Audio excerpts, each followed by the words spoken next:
Assalamualaikum warahmatullahi wabarakatuh. Bismillahirrahmanirrahim. Alhamdulillahi rabbil alamin.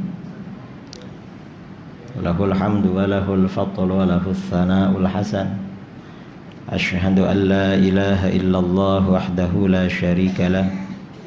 Wa ashhadu anna sayyidana Muhammadan abduhu wa rasuluh. Allahumma salli ala sayyidina Muhammadin al-fatih lima uliq wal khatimi lima sabaq nasiril haqq bil haqq wal hadi ila siratikal mustaqim wa ala alihi wa sahbihi haqqa qadrihi biqadarihi al-azim. Amma ba'du, tuan-tuan dan puan-puan yang berbahagia, para ustaz, para tuan guru yang diraikan, dan para jamaah kaum muslimin dan muslimat yang hadir pada malam ini di Surau An-Naim, di Surau An-Naim. Alhamdulillah, pada malam ini untuk kedua kalinya saya boleh hadir di surau ini.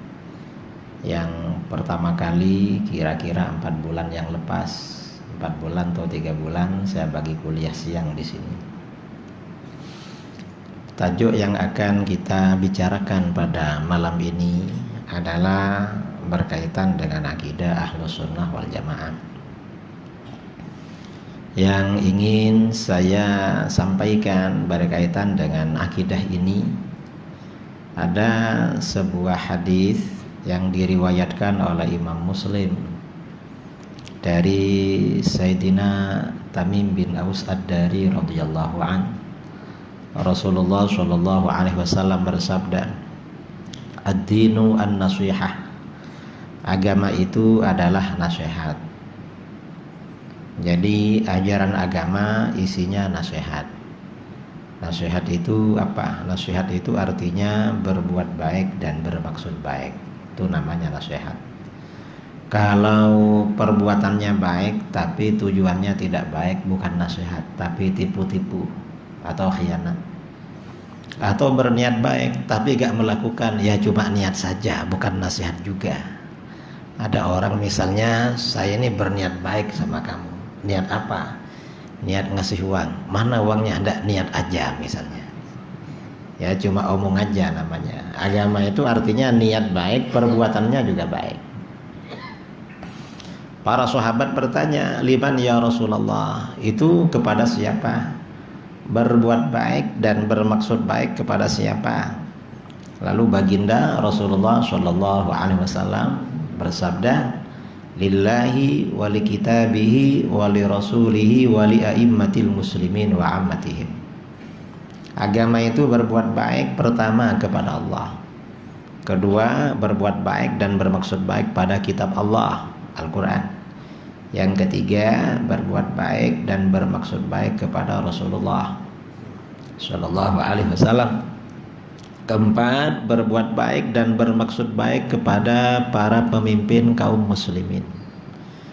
Kemudian kelima, berbuat baik dan bermaksud baik kepada umat Islam secara umum, kaum muslimin pada umumnya. Itu agama.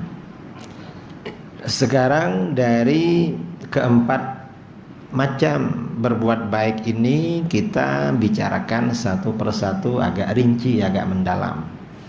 Pertama, berbuat baik dan bermaksud baik kepada Allah. Apa makna berbuat baik dan bermaksud baik kepada Allah? Berbuat baik dan bermaksud baik kepada Allah pertama adalah makrifat kepada Allah. Makrifat itu artinya apa? Makrifat itu artinya kenal. Tahu, kenal dan tahu secara yakin kepada Allah. Itu makrifat. Nah, gimana cara makrifat kepada Allah? Makrifat kepada Allah itu harus mengikuti jalan yang benar. Karena kalau keliru, kalau silap, itu namanya bukan makrifat, tapi tidak kenal. Kalau makrifat, kenal pada orang. Kita ini kalau kenal pada orang, Misalnya kenal sama ustadz, siapa fulan, tahu namanya, tahu orangnya, lalu dia duduk di mana, dia pandai, keahliannya apa, umur berapa. Itu kalau kenal pada orang.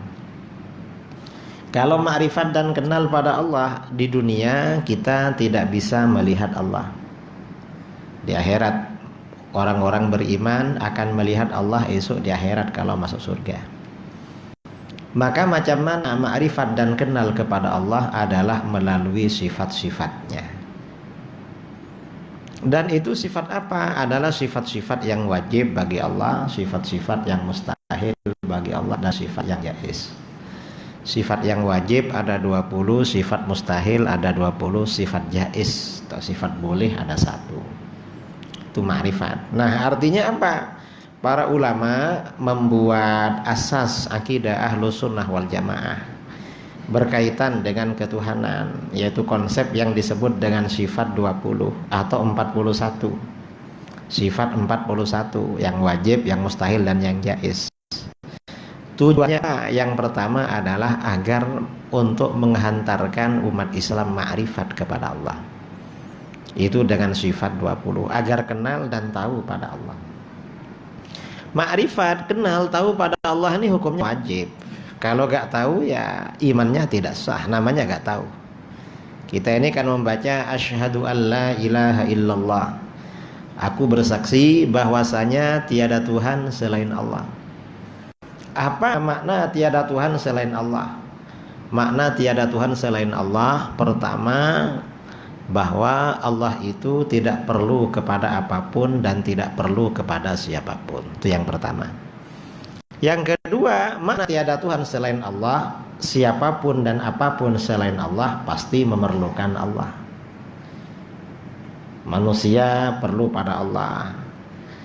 Manusia sebelum ada, agar ada, perlu kepada Allah yang mengadakan. Setelah ada, untuk menjaga keberadaannya juga perlu pada Allah. Dalam kehidupan kita ini perlu kepada Allah. Kita ini selalu perlu kepada Allah. Sebelum punya anak, ingin kawin, perlu kepada Allah. Setelah ada anak, agar anaknya baik, perlu kepada Allah. Ini kita di dalam hidup. Ini makna dari kalimat la ilaha illallah. Kemudian makna dari kalimat la ilaha illallah, bahwa Allah itu tidak perlu kepada apapun, tidak perlu kepada siapapun, dan apa saja, siapa saja selain Allah pasti perlu pada Allah. Itu Allah macam mana? Oleh para ulama ya diterangkan dengan sifat 20 itu. Allah itu wajibul wujud. Makanya sifat 20 itu oleh para ulama diasaskan, tujuannya adalah menghantarkan kita ma'rifat, kenal kepada Allah. Kenal. Dan ini penting, kita ini ma'rifat, kenal pada Allah ini penting. Karena ini keimanan kita kepada Allah. Itu melalui sifat 20. Ini jadi sifat 20 itu agar kita kenal kepada Allah. Kemudian mengapa para ulama membuat sifat 20? Selain untuk kenal kepada Allah, sifat 20 ini merupakan jawaban terhadap soalan-soalan yang mendasar tentang Allah. Kita ini kalau berkenalan dengan orang, pasti soalan-soalannya, siapa namamu, dari mana asalmu, duduk mana sekarang, kerja apa sekarang, bila, umur berapa sekarang. Biasanya kan macam itu. Sifat 20 juga begitu. Sehari semalam kita ini beribadah kepada Allah. Soalan pertama pasti, apakah Allah itu ada? Jawabnya adalah sifat wujud. Allah itu wajib ada. Diterangkan oleh para ulama, apa maksudnya Allah wajib ada? Wajib ada itu artinya adanya Allah itu bukan karena sebab dan bukan karena alasan. Tapi Allah memang ada. Artinya akal tidak bisa menggambarkan, tidak boleh menggambarkan Allah pernah tidak ada, gak bisa. Allah memang selalu ada. Ini namanya wujud.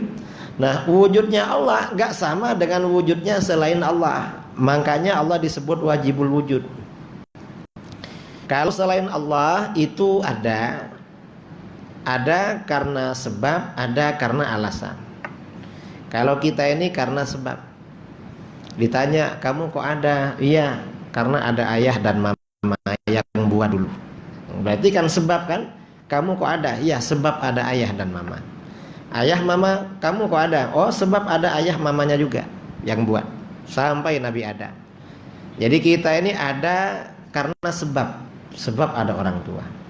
Sampai Nabi Adam. Nabi Adam kok ada? Nabi Adam kan nggak punya orang tua. Maka alasannya apa? Nabi Adam ada karena diciptakan oleh Allah.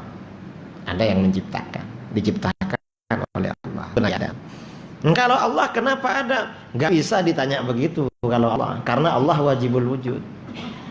Wujudnya Allah itu tanpa permulaan. Nah, karena Allah ini wajibul wujud, itu soalan pertama. Sejak bila wujudnya Allah? Jawabnya adalah qidam. Wujudnya Allah tanpa permulaan. Jadi karena Allah wajibul wujud, maka wujudnya Allah tanpa permulaan. Nah, sampai bila wujudnya Allah? Jawabnya adalah baqa. Allah itu maha kekal, maha abadi. Karena Allah wajibul wujud, maka Allah ini kekal abadi. Tidak akan sirna, tidak akan rusak, tidak akan hilang. Lalu seperti apa Allah? Allah yang wujud qidam baqa macam apa? Seperti apa?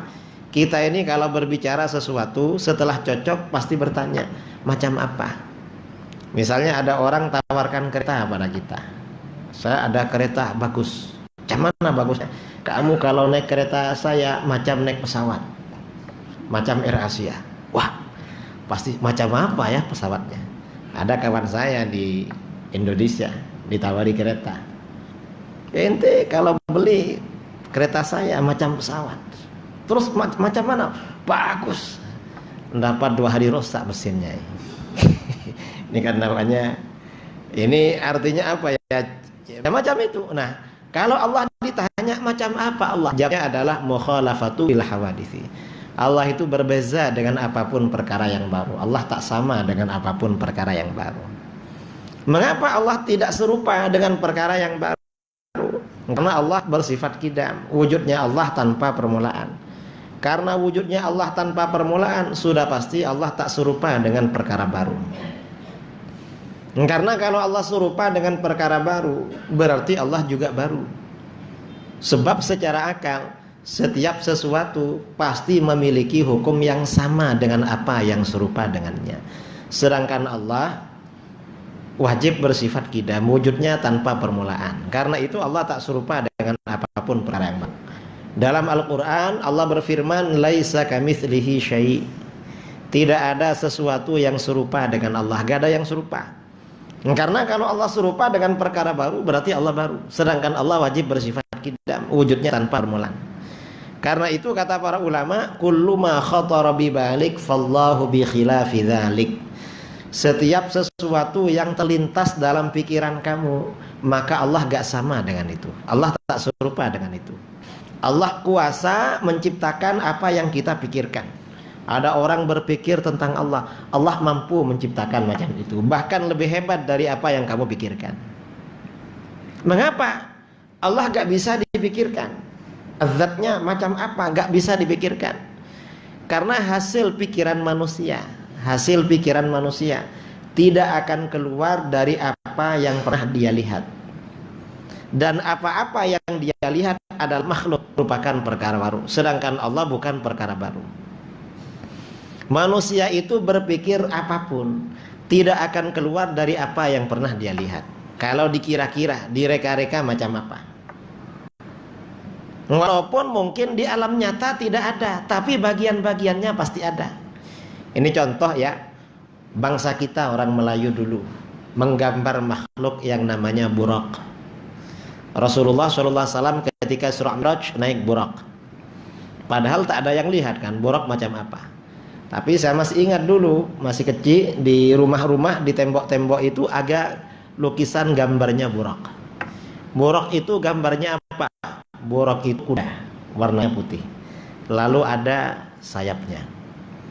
Kepalanya berwajah perempuan cantik. Di kepalanya ada mahkotanya. Jadi kuda macam itu gak bakalan ada.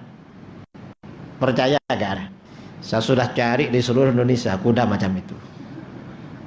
Bahkan pernah ke Arab, pernah ke mana? Pernah ke British. Di British banyak orang punya kuda. Barangkali ada kuda macam itu, gak ada. Tapi walaupun kuda macam itu tak ada, bagian-bagiannya kan memang biasa macam itu. Jusuk-jusuknya biasa macam itu. Badannya kuda ya macam itu. Sayapnya kita tinggal pilih suka-suka.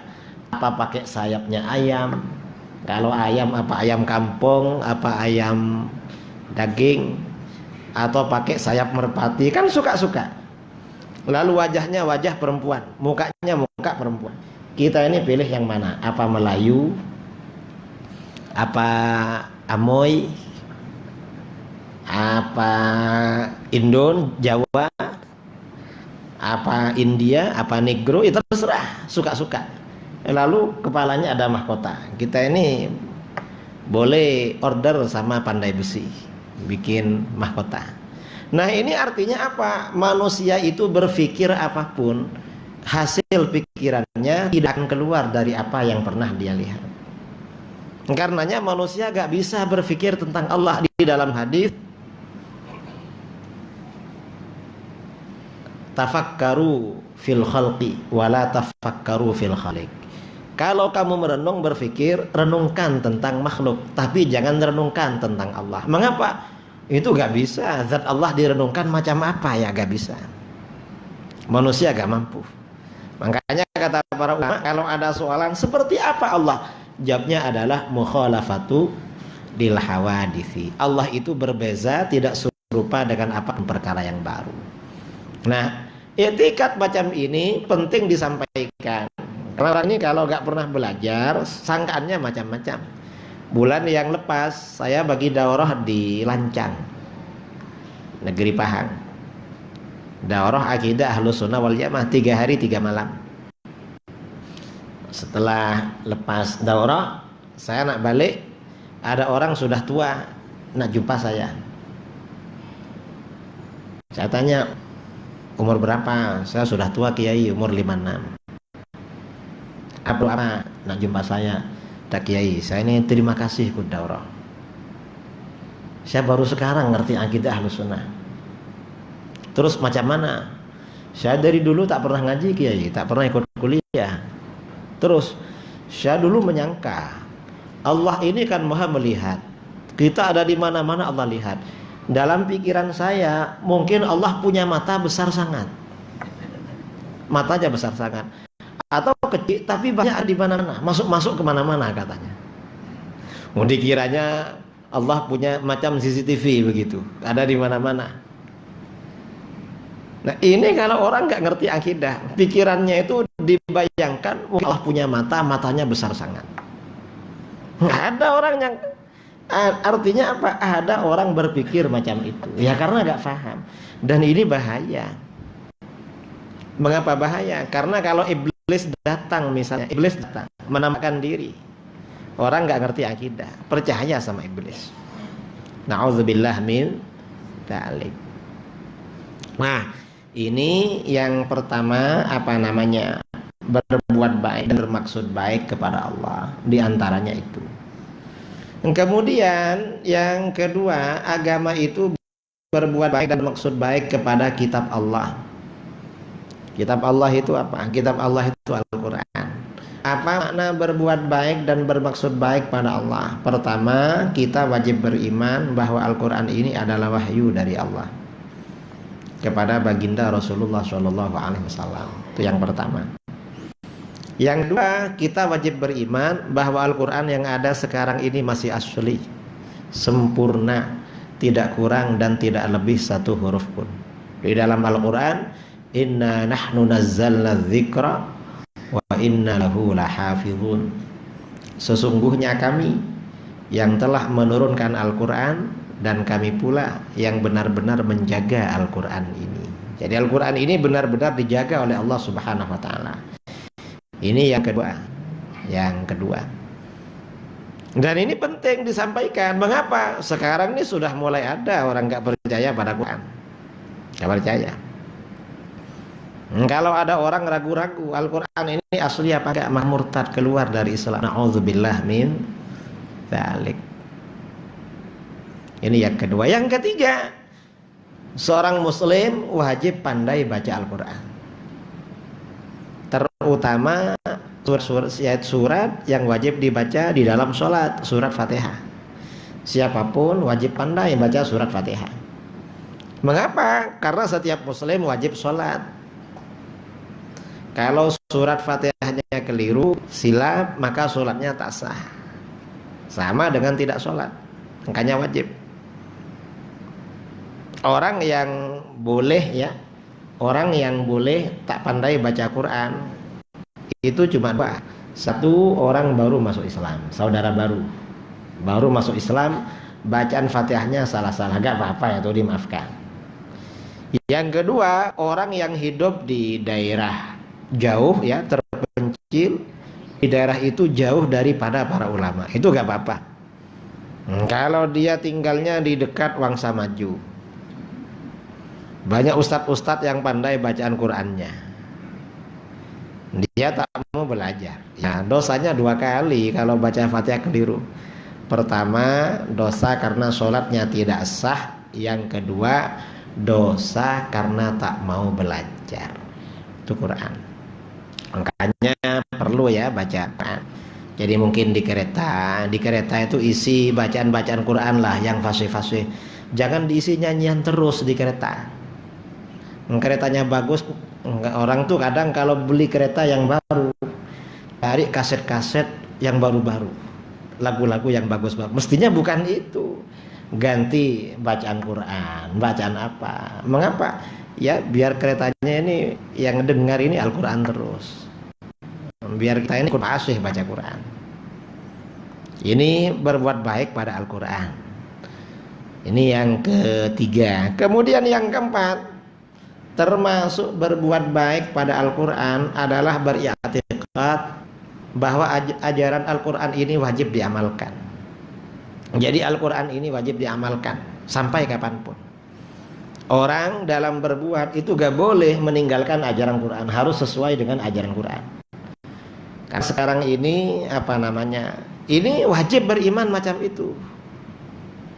Kalaupun dia tak mau mengamalkan ajaran Quran, tapi wajib beriman, mengamalkan Al-Quran ini hukumnya wajib. Cuma saya tak beramal karena saya ini ikut hawa. Karena kalau sampai ada orang berfahaman, oh sekarang ini bukan zamannya ikut Quran, sudah ketinggalan zaman, maka orang ini murtad, keluar dari Islam. Na'udzubillah min dzalik. Dan ini ternyata macam mana? Ini termasuk pelajaran bagi kita ya. Ternyata apa? Sampai sekarang Al-Quran ini oleh Allah, ajaran-ajarannya, mukjizatnya diperlihatkan oleh Allah pada kita. Ini sekarang sesuai dengan perkembangan zaman modern. Oleh Allah dijelaskan. Ternyata hukum-hukum yang ada di dalam Al-Quran itu sangat bagus. Itu yang paling bagus untuk kehidupan manusia. Ini ada cerita yang viral di media sosial. Di Amerika ada dokter kandungan, Yahudi. Dia Yahudi.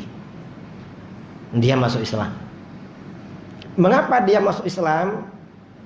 Dia meneliti di dalam Al-Quran, orang perempuan kalau cerai dengan suaminya wajib melakukan iddah. Tak bagi langsung kawin, wajib melakukan iddah.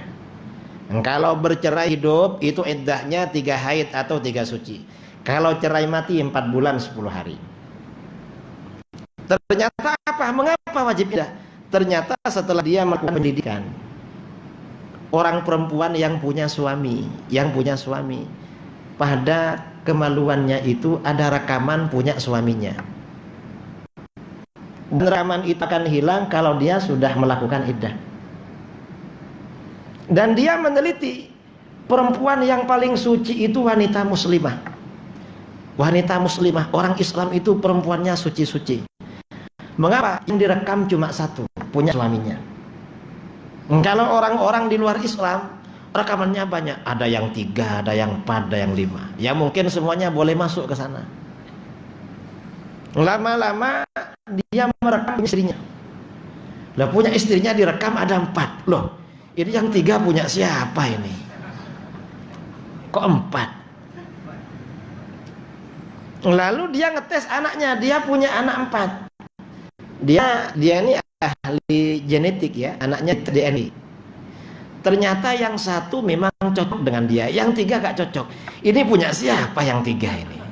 Gak cocok. Akhirnya dia cerai dengan istrinya. Dan ini rekaman itu akan hilang kalau perempuan itu sudah iddah dari suaminya. Kalau iddah maka akan hilang. Makanya boleh kawin lagi. Boleh kawin. Lalu mengapa kalau orang tinggal mati iddahnya 4 bulan 10 hari? Lebih lama daripada cerai hidup. Perempuan ini kalau ditinggal mati biasanya susah. Dalam keadaan susah itu biasanya lama mau hilang itu. Rekaman-rekaman itu mau hilang lama. Perlu masa 4 bulan 10 hari.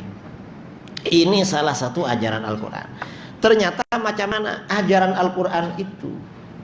Ajaran macam itu oleh Allah Subhanahu wa ta'ala diperlihatkan pada masa sekarang. Bahwa ajaran Islam ini memang, ajaran Al-Quran memang sangat bagus, paling bagus kalau dijalankan di dalam kehidupan. Akhirnya orang Yahudi itu masuk Islam.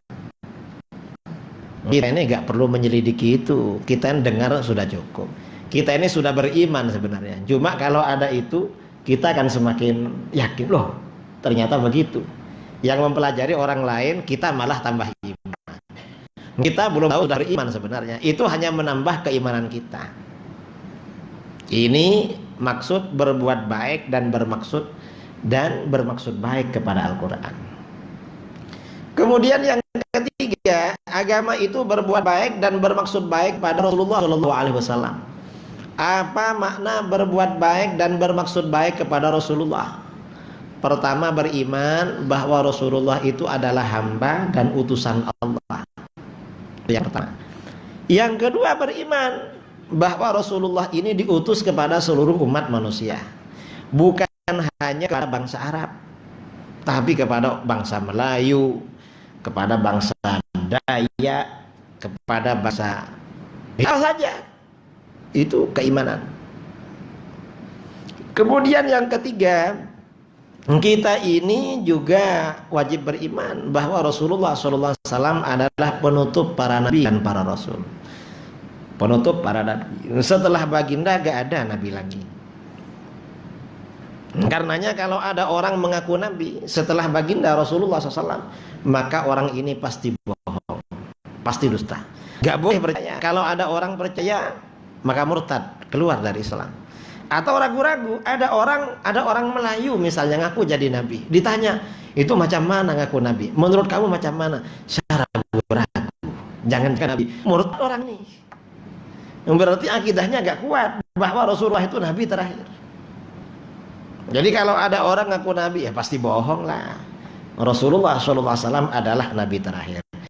Dan ini tak ada tarwat. Karena ini memang akidah penting di dalam Islam.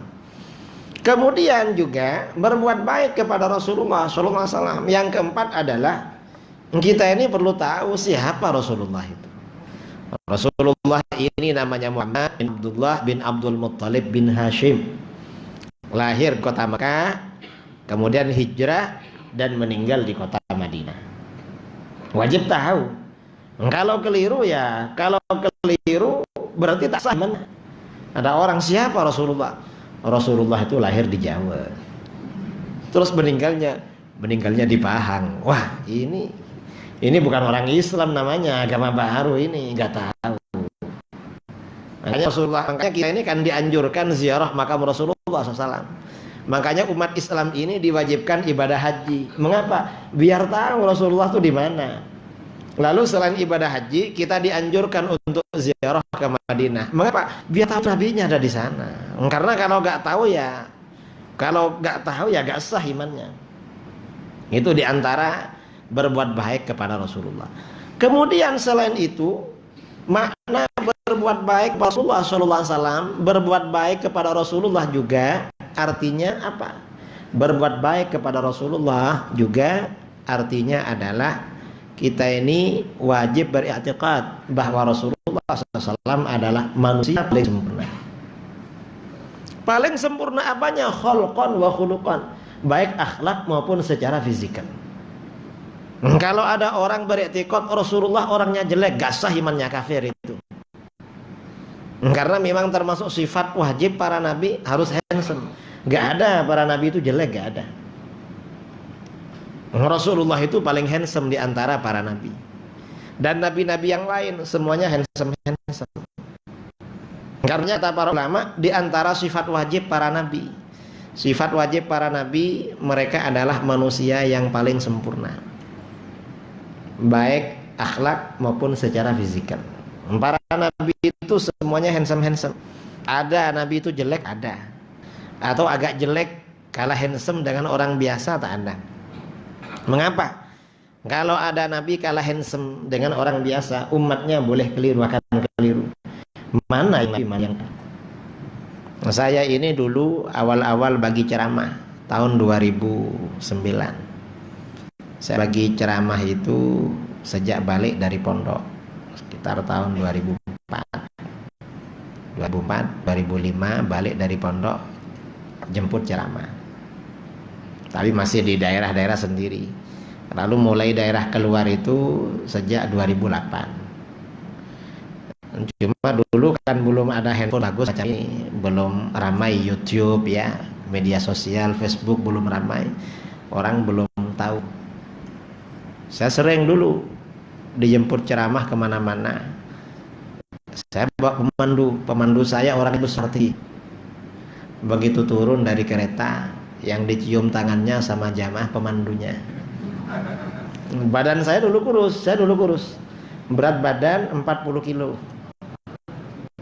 Sekarang ini kan sering ke Malaysia 60 kilo karena diajak makan terus itu. Akhirnya berat, agak besar. Kata orang sekarang gemuk. Yalah, daripada kurus nanti orang keliru. Lepas ceramah orang-orang datanglah ke Pak Kiai minta maaf. Kenapa? Saya kira ini kiainya, tak tahu aja pemandunya. Ya ada apa-apalah. Kalau Nabi gak ada yang begitu, karena para Nabi itu paling handsome. Makanya dalam hadis Rasulullah SAW bersabda, "Ma ba'atsallahu nabiyyan illa hasanal wajhi hasanas saut." Allah tidak mengutus seorang nabi kecuali seseorang yang handsome wajahnya dan sedap suaranya, merdu suaranya. Wa kana nabiyyukum ahsanahum wajhan wa ahsanahum sautan. Dan nabi yang diutus pada kamu adalah nabi yang paling handsome wajahnya, paling merdu, paling sedap suaranya. Itu adalah kita. Ini makna berbuat baik dan bermaksud baik kepada baginda Rasulullah Shallallahu Alaihi Wasallam. Ini pokok-pokok yang perlu disampaikan pada kuliah maghrib malam ini. Ada nak tanya? Hah? Azan dulu, bagi laluan azan aja. Oh, oke. Oh, lagi. Saya kira sudah selesai.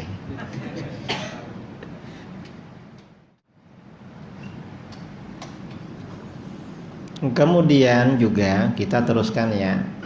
Berbuat baik kepada Rasulullah Shallallahu Alaihi Wasallam. Kita wajib beriktikad bahwa Rasulullah itu adalah wasilah kita kepada Allah. Wasilah. Dan ini penting ya, karena sekarang ini ada orang-orang yang mengingkari wasilah. Ini termasuk bagian berbuat baik dan bermaksud baik kepada Rasulullah SAW. Wasilah kapan? Kapan saja kita ini kenal Allah melalui Rasulullah. Dan besok di akhirat kita ini ingin berkumpul bersama Rasulullah. Di padang mahsyar kita ini ingin berkumpul bersama Rasulullah. Ketika melalui Shiratal Mustaqim ingin bersama Rasulullah. Masuk surga ingin bersama Rasulullah Sallallahu Alaihi Wasallam. Wasilah. Dan besok di akhirat kita ini ingin dijemput Rasulullah datang ke danau Telaga Al-Kautsar. Karena wasilah. Dan termasuk berbuat baik kepada Rasulullah SAW, beriktikad bahwa Rasulullah sekarang ini masih hidup. Para nabi itu walaupun wafat sebenarnya masih hidup. Ini wajib.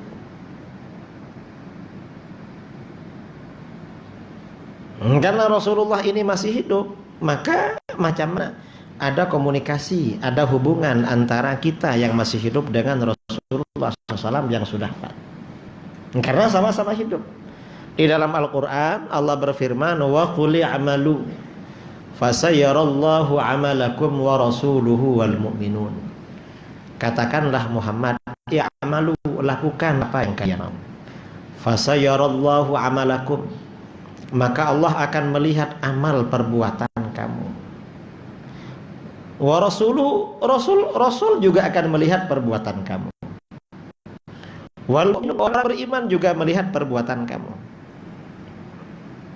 Apapun yang kita lakukan Allah melihat. Apapun yang kita lakukan Rasul melihat. Rasul ini melihat apakah ketika Rasul masih hidup atau sekarang setelah wafat. Sekarang setelah wafat. Makanya di dalam kitab-kitab tafsir ketika menafsirkan ayat ini, para ulama biasanya menyampaikan hadis Rasulullah SAW bersabda, hayati khairun tuhadditsuna wa yuhaddatsu lakum. Kehidupanku lebih baik bagi kamu. Kalian berbicara, disampaikan hukum-hukumnya kepada kalian.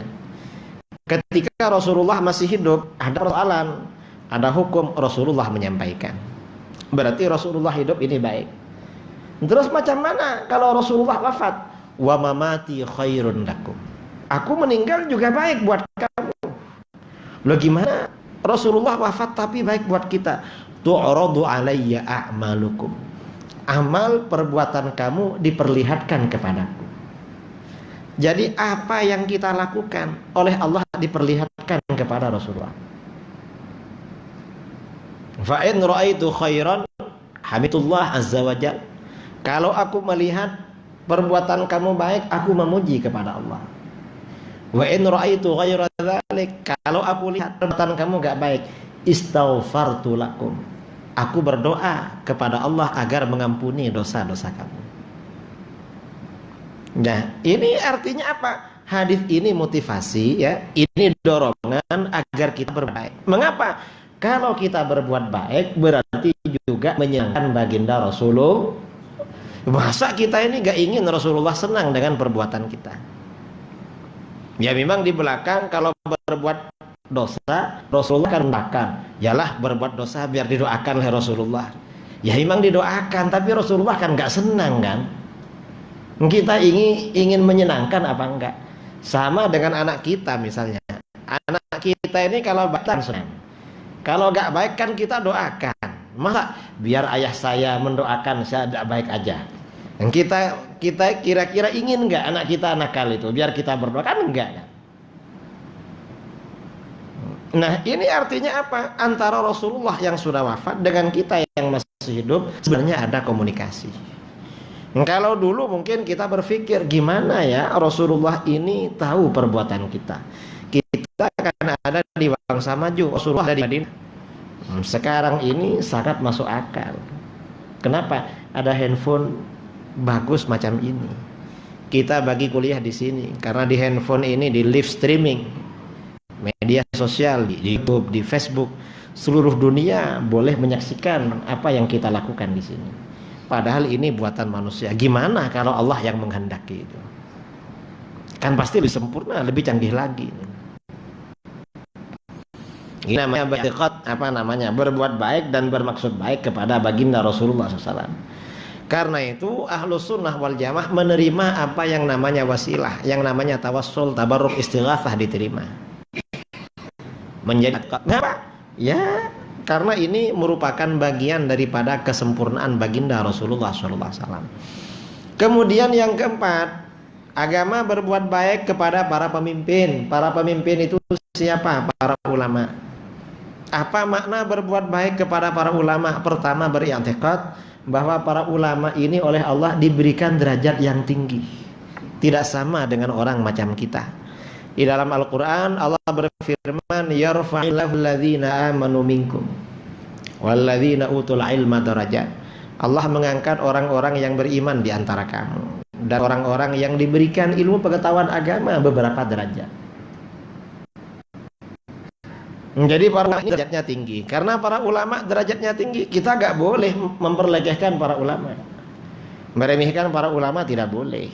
Mengapa? Allah saja meninggikan derajat mereka. Ini yang pertama. Para ulama ini karena derajatnya tinggi, ibadah sedikit, pahalanya lebih besar daripada kita ibadah banyak. Ada ulama misalnya macamnya Imam Syafi'i, sholat sunnah 2 rakaat, kita sholat sunnah mulai sampai subuh, pahalanya lebih besar Imam Syafi'i. Mengapa? Beliau ulama, kita bukan ulama. Jangankan menurut Allah, di dunia saja ada jemputan misalnya, yang bukan ulama datang duluan, ulama yang mau ceramah datang belakangan. Kira-kira nanti kalau makan enak siapa itu? Enak kiainya daripada yang bukan kiai. Mengapa? Karena ulama. Padahal bukan ulama macam ulama dulu, apalagi di sisi Allah itu. Ini yang pertama. Yang kedua, berbuat baik kepada para ulama. Dalam urusan agama, umat Islam wajib merujuk kepada fatwa para ulama, dan tidak bagi berfatwa sendiri. Yang bukan ulama fatwa sendiri tak bagi, wajib merujuk kepada para ulama. Di dalam Al-Quran Allah berfirman, fas'alu ahlal dzikri in kuntum la ta'lamun. Bertanyalah kepada para ulama ahli zikir kalau kamu tidak tahu. Ini berbuat baik kepada para ulama. Karena itu dari sini para ulama menetapkan di dalam beragama umat Islam wajib bermadzhab. Mengapa bermadzhab? Karena dalam urusan agama setiap orang wajib punya guru. Gurunya punya guru, gurunya punya guru, dengan sanad yang bersambung sampai kepada baginda Rasulullah SAW. Bermadzhab ini menjaga hubungan antara murid dengan guru. Kalau tak bermadzhab, gurunya tak jelas. Ini yang keempat. Yang kelima, agama ini berbuat baik kepada umat Islam secara umum. Apa makna berbuat baik kepada umat Islam secara umum? Pertama, beri'tiqad bahwa umat Islam, umatnya Rasulullah lebih afdal daripada umatnya nabi-nabi sebelumnya. Di dalam Al-Quran Allah berfirman, kuntum khaira ummatin ukhrijat linnas. Kamu adalah sebagai golongan yang dikeluarkan bagi umat manusia. Apa maksud sebaik-baik golongan? Umat Islam ini golongan baik, itu perbandingannya bukan dibandingkan dengan orang kafir sekarang, bukan. Tetapi lebih baik daripada umatnya nabi-nabi yang sebelumnya. Itu maksudnya. Itu umatnya Rasulullah. Dan ini penting disampaikan. Mengapa? Sekarang ini ada kelompok, ada fahaman namanya liberalisme pluralisme. Kata orang liberalisme pluralisme, semua agama sama. Orang Islam, orang Yahudi, orang Kristen, orang Hindu, orang Buddhis, agamanya sama, masuk surga semuanya. Enggak sama. Umat Islam ini jangankan dibandingkan orang kafir, dibandingkan umatnya nabi-nabi dulu lebih afdal, apalagi dibandingkan orang kafir macam sekarang. Jelas gak sama. Karenanya di dalam Al-Quran dikatakan, inna dina indallahil Islam. Sesungguhnya agama yang benar-benar agama menurut Allah hanyalah Islam. Yang lain bukan agama, karena salah yang lain. Ini berbuat baik kepada umat. Nah, kalau umat Islam ini umat terbaik, maka macam mana di antara sifatnya? Ta'muruna bil ma'ruf wa tanhauna 'anil munkar. Kamu senantiasa menyuruh pada kebaikan dan melarang pada kemungkaran. Ini sifatnya umat Islam. Karena umat Islam ini umat terbaik. Umat Islam ini selalu ada yang amar ma'ruf, menyuruh kebaikan, selalu ada yang nahi mungkar.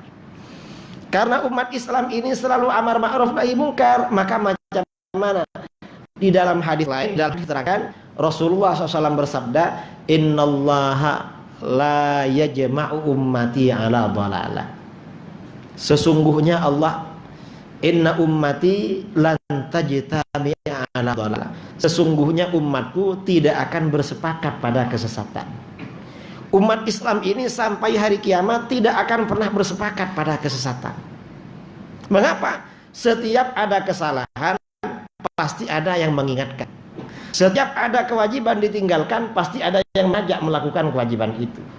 Karena umat Islam ini umat terbaik, selalu amar ma'ruf nahi munkar. Gak sama dengan umat-umat sebelumnya. Karenanya umat Islam ini gak mungkin ada kesesatan. Setiap ada kesalahan ada yang meluruskan. Nanti kalau yang meluruskan ternyata salah, ada yang meluruskan lagi. Umat Islam. Jangankan di sini ya. Orang Islam kadang berpihak ke kafir. Kalau di sini kan bagi kuliah kan semuanya muslim kan. Ada orang-orang Indo kerja ke Korea, kerja ke Hong Kong, itu kan negara kafir. Ini walaupun kerja di sana, ternyata tak berjumpa dengan sesama Islam.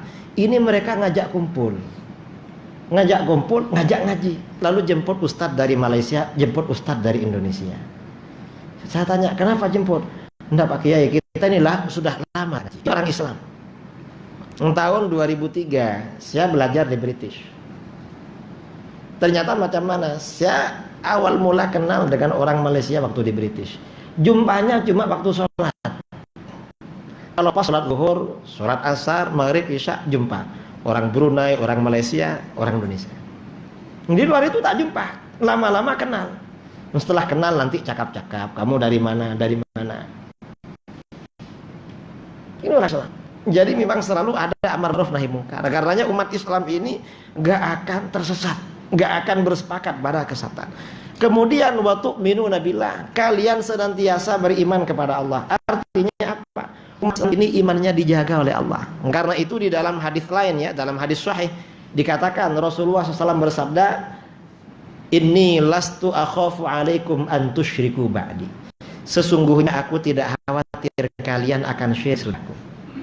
Mengapa umat Islam ini umat terbaik? Wa tu'minuna billah, selalu beriman kepada Allah. Karenanya kalau ada kelompok mengkafirkan mayoritas umat Islam, maka kelompok ini yang bermasalah. Gak ngerti kalau umat ini umat terbaik.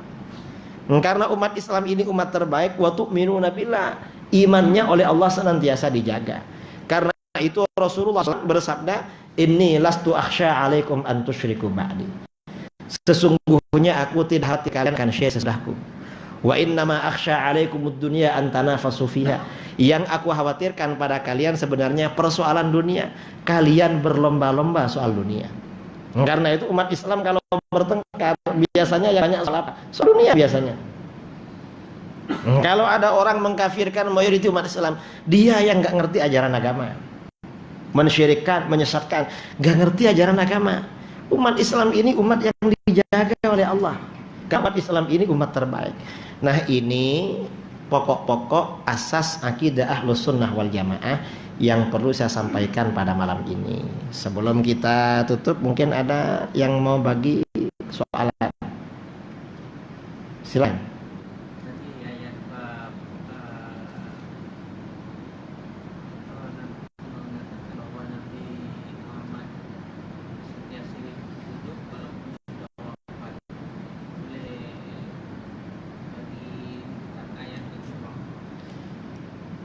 Ayatnya itu saya cuma hafal ayatnya, tapi kalau nomornya suratnya lupa. Apa tadi? Wa qul i'malu fasayarallahu 'amalakum wa rasuluhu wal mu'minun. Jadi yang pertama Rasulullah masih hidup. Yang kedua wal mu'minun. Orang-orang beriman tuh masih hidup. Dan orang beriman ini mengetahui perbuatan kita. Ketika menafsirkan ayat ini, para ulama menyampaikan hadis sahih ya. Rasulullah SAW bersabda, inna a'malakum tu'radu ala asyairikum wa aqaribikum minal amwat. Amal perbuatan kamu diperlihatkan pada keluarga jauh kamu dan keluarga dekat kamu, kerabat jauh, kerabat dekat. Kira surat apa itu? Wa qul i'malu fasayarallahu 'amalakum wa rasuluhu wal mu'minun.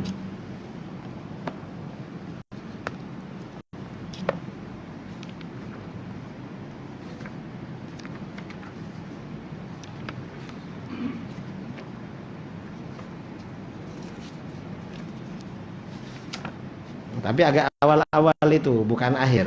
Kalau akhir kan pendek-pendek. Surat apa? Hah?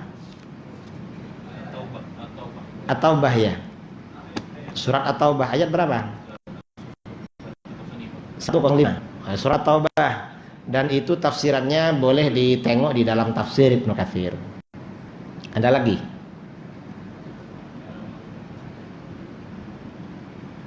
Berkaitan baik pada Al-Quran, ada orang di Malaysia kata hukuman rejam untuk orang berzina muhsan itu sebenarnya tidak ada, kerana tidak ada disebut di dalam Al-Quran, dan hadis-hadisnya dikatakan hadis bermasalah. Zina muhsan itu sudah menjadi ijma' di kalangan para ulama dan berlaku itu. Sudah ijma' di kalangan para ulama. Dan itu termasuk ayat Al-Quran yang dimansuh tilawatan. Bacaannya dimansuh tetapi hukumnya masih berlaku. Asy-syaikhu wasy-syaikhatu idza zanaya farjumuhuma albattah. Ayat itu cuma itu sudah dimansuh. Itu populer itu di dalam kitab-kitab ilmu tafsir, ilmu hadis populer itu. Kalaupun riwayatnya mungkin ada masalah misalnya, tapi hukumnya sudah. Hukum itu kalau sudah menjadi ijma, maka walaupun hadisnya dhaif dianggap kuat. Kalau hukum sudah diakui oleh para ulama. Jadi termasuk bukti bahwa riwayat itu sahih. Riwayat itu talaqqathul ummah bil qabul. Termasuk bukti kesahihan suatu riwayat walaupun sanad dhaif adalah riwayat yang diterima oleh para ulama dengan menerima bil qabul, talaqqathul ummah bil qabul. Ini sudah talaqqathul ummah bil qabul, enggak ada masalah ini.